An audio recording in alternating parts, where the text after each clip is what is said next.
Richard Stone built empires from his brilliance and his drive. Narcissism served him well, made him ruthless and alive. First son Marcus came from love, his wife's genetics mixed with his. But Richard wanted something more, a perfect copy of his bliss.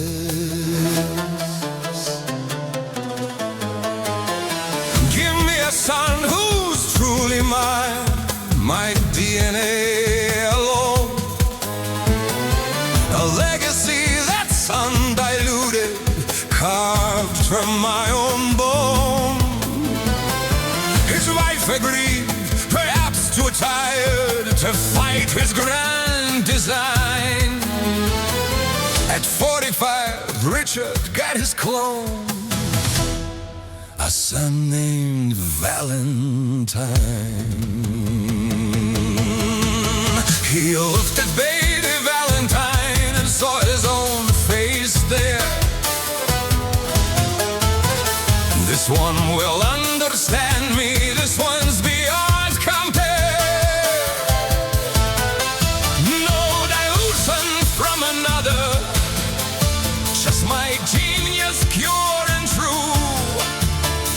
Marcus can run operations, but Valentine will outdo. A father in his mirror, separated by time. Unbuilt the kingdom, one was born to climb. But what happens when you raise your own reflection? When every flaw you see becomes your own rejection. The perfect heir is just yourself at 7 years old. Can you parent your own ego?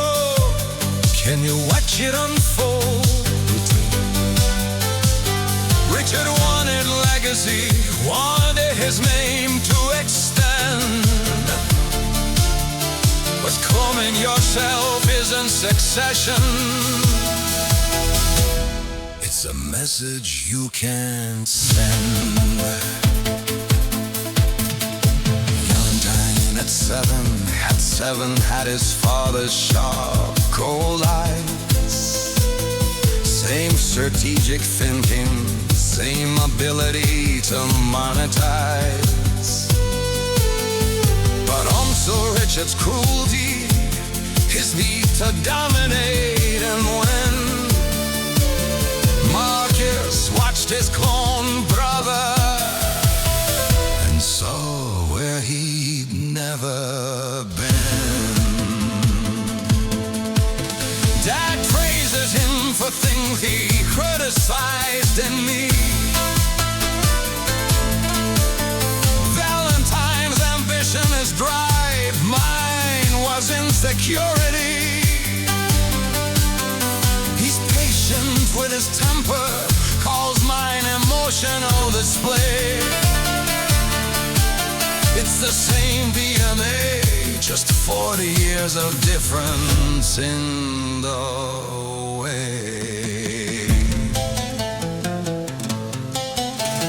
At parent-teacher meetings, Richard brimmed with pride.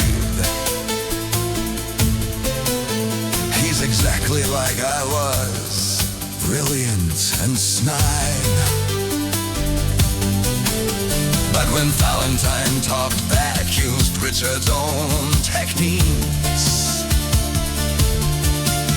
Richard's face went red. Don't you dare speak to me so Dad, you said you did this too.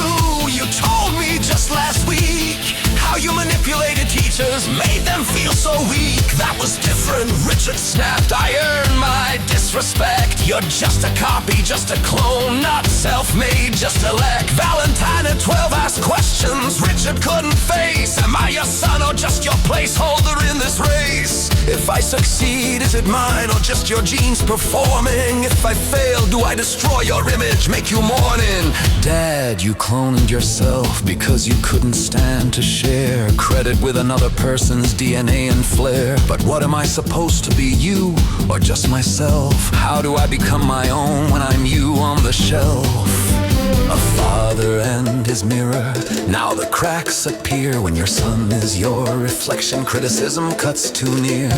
Richard sees in Valentine everything he hates about himself at 12. The arrogance, the traits that made him rich but also lonely, brilliant but cold. He wanted a perfect copy but forgot that stories told of Narcissus and his pool. Staring at yourself too long means you drown in your reflection. Can't tell right from wrong. Marcus moved away, built his own firm from the ground. Valentine at 16 sued for emancipation, one left town. I'm not your do-over, not your second chance to shine. I'm a person, not your project, not your legacy divine. Richard sits in empty mansions, wealth beyond compare. Two sons lost, one he overlooked, one was self-made snare. The ethics of it haunts him now in silent nights. Can you clone a soul? Should you clone your life? Valentine changed his name, became Victor Miles instead. I'm not Richard Stone version 2, I'm my own life ahead. Yes, we share the genome, but I'll make my own mistakes. Not live in your shadow or walk in your wakes. They say narcissists can't love another, only see themselves reflected in the ones they claim as family.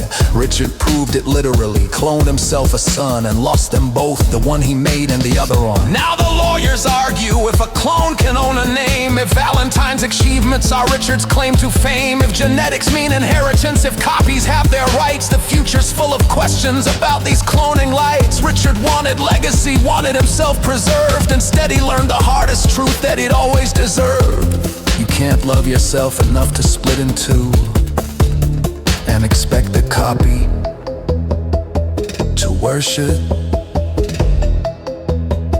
what you do.